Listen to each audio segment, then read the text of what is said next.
Hello everyone, আসসালামু আলাইকুম। আশা করি তোমরা সবাই অনেক ভালো আছো এবং আমি অনেক ভালো আছি।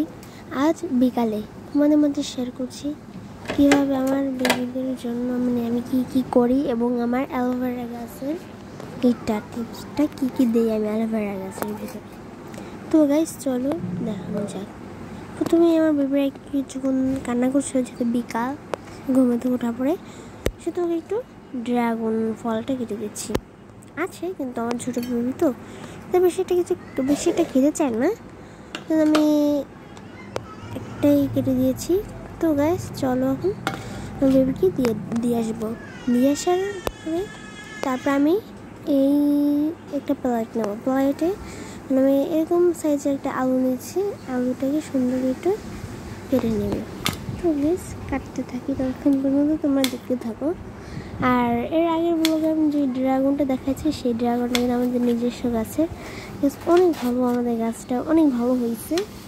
অল্প কদিন পর পরে ফল খাওয়া যায়, 4-5টা করে এরকম। আর ফল যে কি মিষ্টি সেটা মনে করি বলার মতো না, এত পরিমাণ পছন্দ আমার বেবিদের।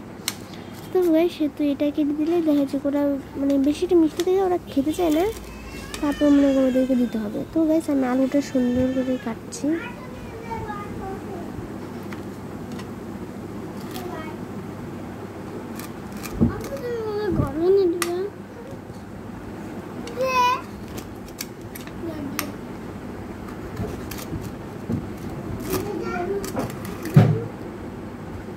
আলু কাটায় ধরতে গেলে শেষের দিক। তো গাইস এইভাবে যদি তোমাদের দেওয়া অ্যালোভেরা গাছে নিশ্চিত আমি তোমাদেরকে বলতে পারি যে আমি জানি না, কিন্তু আমার অ্যালোভেরা গাছটা অনেক ভালো হয়েছে। আগে অ্যালোভেরা গাছ মাত্র দুটো ছিল, গাছ টপটা ভিন্ন ছিল। তো গাইস ওইখান থেকে গাছ হতে চাইছিল না। তো গাইস এখন এগুলো দেবো কলার খোসা। প্রথমে আমি আলুটা রেখে নিচ্ছি। তো গাইস এখন আমি একটা বাটিতে ঢেলে নেব। রেখে এখন আমি এই কলা খোসাটা কাটবো। আমি কলা খোসাটা এইমাত্র খাওয়া হয়েছে, সেটা এখন আমি রাখছি। আর আমি আলুটা রেখে দিতে পারো, বা তোমরা কলার আলু যেহেতু আলুটা না দিতে পারো, শুধু আলুর খোসাটাও দিতে পারো।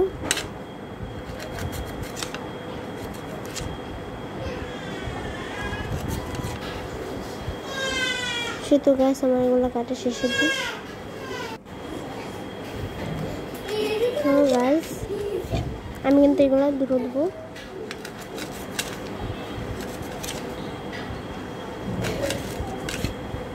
প্রথমে আমি একটা দিচ্ছি, ভাবছিলাম কি হয়ে যাবে।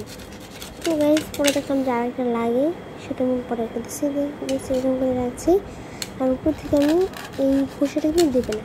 তারপর এই যে পাশে একটা আছে, এই খোসার একটা দিয়েছি আমি একটু কষ্ট, যাতে একটা গাছের সাথে না ধরে দেখা যাচ্ছে তোমাদেরকে, দেখো ভিতরে কোনো নেই। তো সেটা আমি 3 ভাগ করে নিচ্ছি।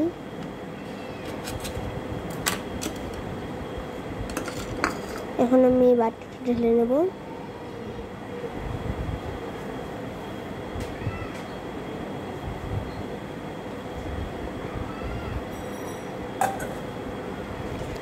তো গাইস এখন আমি কিছুটা পানি অ্যাড করবো এটার সাথে। গাইস যেহেতু একটু সময় লাগছে, সেটা আমি একটা কথা বলতে চাচ্ছি যে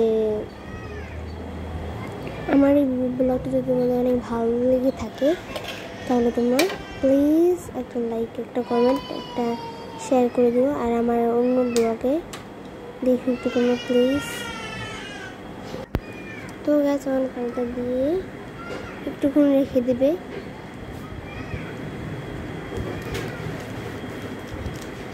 কিছুটাক্ষণ রেখে দেওয়া লাগবে, তারপরে দেবো একটু লবণ।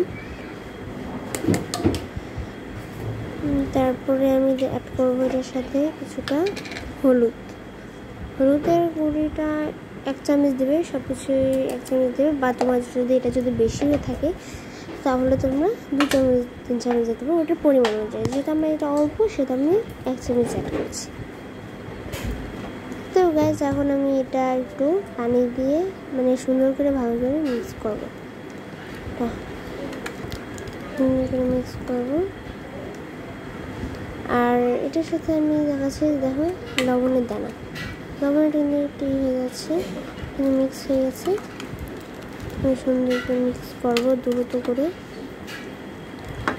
একদম দ্রুত করে মিক্স করতে হবে, কারণ যেহেতু এটা আমার বিকালে অ্যাড করবো এর সাথে, গাছের সাথে। তো গাইস, এটা আমার অ্যাড করা শেষ। আর আমি একটু পানিটা একটু দেখাচ্ছি আমাদেরকে, পানিটা এরকম হলুদ কালার হবে। আর আমি বলছি গাছের কিছু পুষ্টিকর জন্য। তো গাইস, আমার ব্লগটা যদি ভালো লাগে থাকে